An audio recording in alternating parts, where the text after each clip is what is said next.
Ang dakbayan sa Talisay, may patuman sa closure order batok sa mga manufacturing company nga nagbase sa barangay Kansuhong, dakbayan sa Talisay.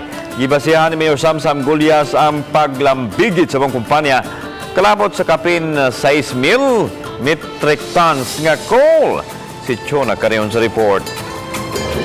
We would like to use Way pag-ukon-ukon nga gipasirad ani Mayor Samsam Gulyas ang kumpanya nga tihimo og bihon nga nagbase sa barangay Kansohong. Subay kini sa 33 milyones pesos nga balor sa coal na na-intercept sa Department of Energy. Kalapasan sa illegal coal trading ug uban pa ang nalapas sa maong kumpanya. Apan bisan kung gipugnan sa DOA-7 ang barge nga gikargahan sa maong coal na diskarga gihapon kini og nahatod sa bihunan.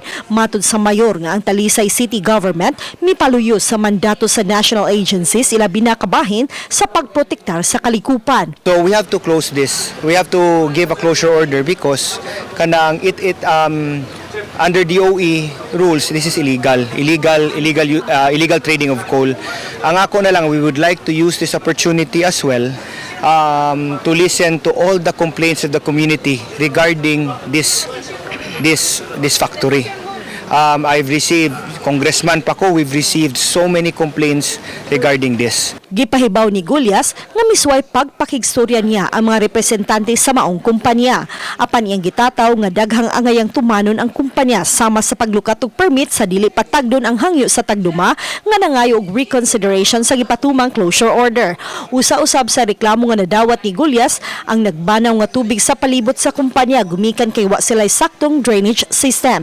Gihulagway nga delikado kini sa mga mulupyo ilabi na nga miuso karon ang sakit nga dengue. I will reconsider if they can comply with my following guidelines. First of all, they must get the necessary permits and requirements of DENR and DOE.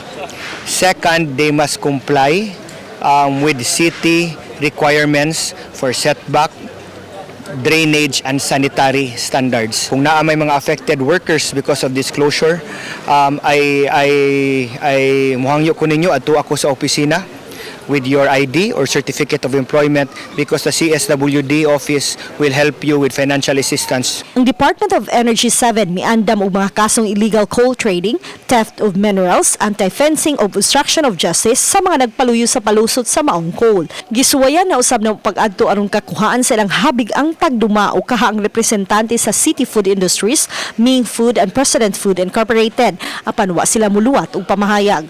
Uban ni Marlon Melgaso, Chona Carion, Balitang Bisdak.